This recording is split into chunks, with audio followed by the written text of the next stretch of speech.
Assalamualaikum warahmatullahi wabarakatuh. Saya Ira Fauza dengan NIM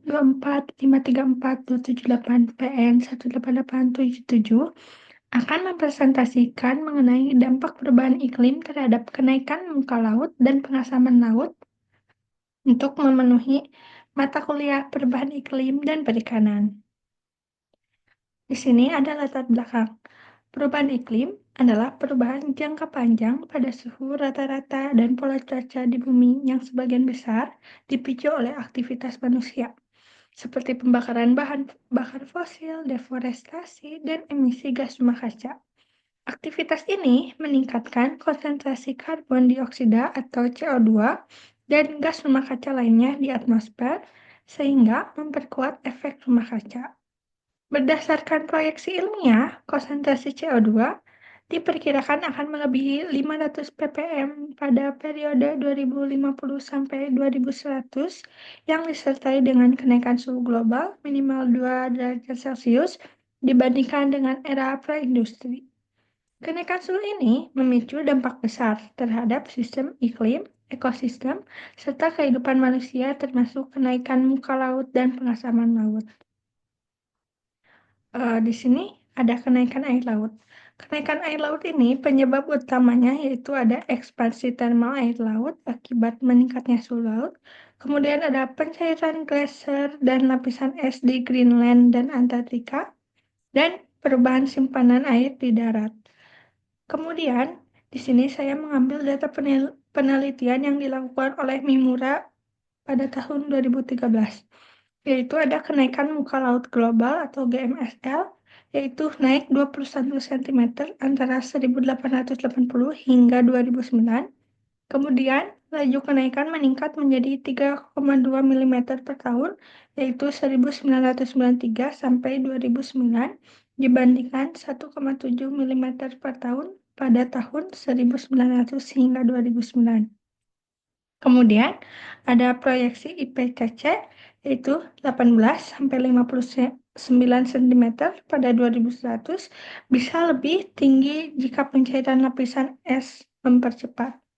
Kemudian ada dampak kenaikan air laut yaitu tenggelamnya wilayah pesisir dan pulau kecil, intrusi air laut ke air tanah, perpindahan penduduk meningkat 44% populasi dunia tinggal di pesisir.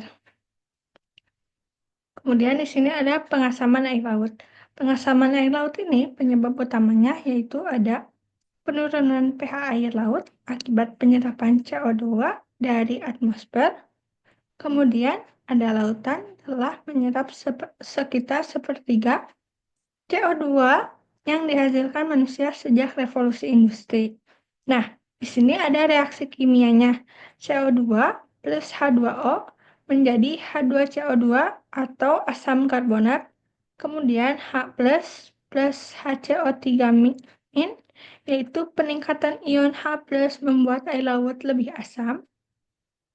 Nah, di sini ada penelitian juga yang dilakukan oleh Naga 2002 untuk pengasaman air laut, yaitu pH permukaan laut turun dari 8,2 menjadi 8,1 sejak era praindustri dan diperkirakan turun hingga 0,3 unit lagi pada 2100. Nah, dampak pengasaman air laut pada ekosistem itu ada yaitu terumbu karang sulit membentuk kalsium karbonat, menyebabkan pemutihan atau biasa disebut dengan coral bleaching. Kemudian ada gangguan pada organisme bersangkang seperti moluska dan plankton. Kemudian juga ada penurunan keanekaragaman hayati laut dan gangguan rantai makanan. Nah, di sini ada hubungan kedua antara kenaikan air laut dan pengasaman air laut, yaitu emisi karbon dioksida atau CO2 memiliki dua jalur dampak utama terhadap lautan. Pertama, emisi CO2 meningkatkan pemanasan global yang akan menyebabkan pencairan gletser dan lapisan es di kutub. Nah, pencairan ini tuh akan menambah volume air laut sehingga memicu kenaikan air laut. Kedua, sebagian CO2 yang dilepaskan ke atmosfer laut larut ke dalam air laut membentuk asam karbonat yang menyebabkan penurunan pH laut atau pengasaman laut. Kedua fenomena ini saling terkait dan bersama-sama akan memperburuk kondisi ekosistem laut, merusak habitat biota, serta mengancam kehidupan masyarakat pesisir laut.